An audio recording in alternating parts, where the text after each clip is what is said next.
What's up, guys? This is Tanner from MCpodcast, aka Metaculture, and today's episode we're going to be going over the fourth episode of Tower of God. The reason why there wasn't kind of a third review, which I'm kind of going to go over in this first half, is I thought 1 and 2 was really going to be a lot of world building, characters, really building up the relationships and shit. And then just getting more into the actual plot and what's going to happen in the fights. But yeah, it's a lot slower than I thought it was going to be. Episode 3 still wasn't really much going on. Still building kind of everything that's going to work with it. But episode 4 finally dropped, and I'm actually excited for this one than I was the previous one. You get to see more of Violi, or aka Bam's abilities, and some of what he could do. But first off, the show takes a fucking crazy ass twist, and in terms of twist, I mean, like, it was really slow paced and really not much was going on in the first few episodes, but now it's really kind of reminding you that it is Tower of God. Like, motherfuckers die, hands are thrown, and shit goes down. But this most recent episode, the biggest twist is this guy, Kim Lurker, who's basically a dickhead who abuses kind of the system, how the tower works, and kind of makes people go in debt, and just basically cooks their whole life and makes them stay there. But yeah, he takes a whole twist. He's actually the mastermind behind this whole little kind of subplot arc. And yeah, shit takes a turn. This motherfucker outright just kills the girl that was bringing Ramen, and yeah, he's a savage. He just kills her straight the fuck up. You don't really see too much, which I'm surprised they don't do more of.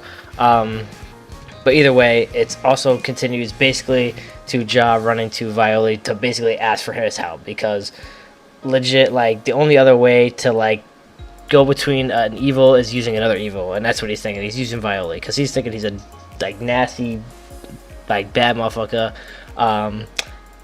But yeah, he wants his revenge. That dude's an asshole. I think we all hate him anyways, just by how the show made it. But the biggest reason I kind of find important to this show is, or this episode, is get to see a lot of the other characters' abilities. By other characters, I mean Sayumi, Bam, the Devil's Right Arm, Kong. Prince obviously gets whooped.